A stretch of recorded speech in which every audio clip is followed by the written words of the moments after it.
ప్రతిరోజు ఉదయం ప్రవచనాలు వల్లించేటువంటి గరికెపాటి నరసింహారావు గారు పేద విద్యార్థులకు పాఠశాలలో మధ్యాహ్న భోజనం పెట్టడాన్ని తప్పుపట్టారు. వీళ్ళు మధ్యాహ్న భోజనం చేయడానికి కోడిగుడ్లు భుజించడానికి వస్తున్నారా, చదువు నేర్చుకోవడానికి వస్తున్నారా అని చెప్పేసి పేద విద్యార్థుల్ని, దళిత విద్యార్థుల్ని అత్యంత అవమానకరంగా కించపరిచే విధంగా గరికెపాటి నరసింహారావు గారు మాట్లాడారు. ఇది చాలా దారుణమైనటువంటి విషయం. గరికెపాటి నరసింహారావు గారు తన యొక్క మనువాద మెదడుతో అట్టడుగు వర్గాల పిల్లలని అవమానించే పద్ధతులలో వ్యాఖ్యానాలు చేశారు.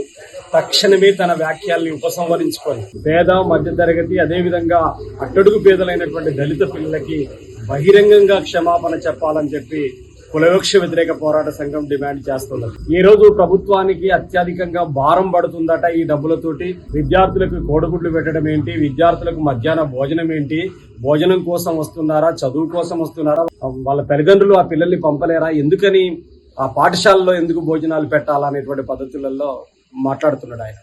నేను ఒకటే విషయం తెలియజేస్తా ఉన్నాను. వాళ్ళ తల్లిదండ్రులు ఆరుగాలం కష్టపడి చెమటోడ్చి ఆ పిల్లల్ని చదివించడం కోసం ఇక్కడికి పంపుతున్నారు. ఈ భారతదేశం అనేటువంటిది పౌష్టికాహార లోపంతో అనేక మంది పిల్లలు పుడుతున్నారని, రక్తహీనతతో పుడుతున్నారని, ప్రపంచ ఆకలి సూచికలో భారతదేశం అనేటువంటిది 137వ స్థానంలో ఉన్నదనేటువంటి సంగతి ఏ గరికెపాటి నరసింహారావు లాంటి వాళ్ళకి ఆలోచన ఎందుకు రాదు అని చెప్పేసి నేను అడుగుతున్నాను. గరికెపాటి నరసింహారావు యొక్క ఆలోచన సరళి ఏమిటి అని చెప్పేసి అనుకున్నప్పుడు చాలా స్పష్టం. మనువాద బ్రాహ్మణీయ భావజాలం చెబుతున్నది శూద్రులు విద్యను అభ్యసించరాదు, చదివితే రాలికి కోయాలి, వింటే చెవులలో సీసం పోయాలని చెప్తుంది. అందుకనే ఈ పేద విద్యార్థులు చదువుకోవటాన్ని జీర్ణించుకోలేకపోతున్నాడు గరికెపాటి నరసింహారావు. కాబట్టి గరికెపాటి నరసింహారావు అనేటువంటి అగ్రకుల ఆధిపత్య మనువాద భావజాలాన్ని ఈ దేశంలో ఉన్నటువంటి అట్టడుగు పేదలందరూ కూడా తీవ్రంగా ఖండించాలి. రాజకీయాలకు అతీతంగా అందరూ ఖండించాల్సిన అవసరం ఉంది. పేద విద్యార్థులను అవమానించినటువంటి ఇలాంటి వ్యక్తుల పైన చట్టపరమైనటువంటి చర్యలు తీసుకోవాలని చెప్పేసి డిమాండ్ చేస్తున్నాను.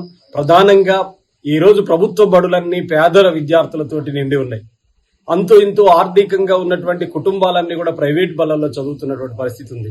అందుకని ప్రభుత్వ బడులలో చదువుతున్నారంటే కనీస పోషకాహారము, కనీస ఆహారము 3 పూటలు పర్ఫెక్ట్ గా తినగలిగేటువంటి కుటుంబాలు కాదు అవి. అత్యధికులు దళిత పిల్లలు, గిరిజన పిల్లలు, బలహీన వర్గాల పిల్లలు కదా దాంట్లో చదువుకునే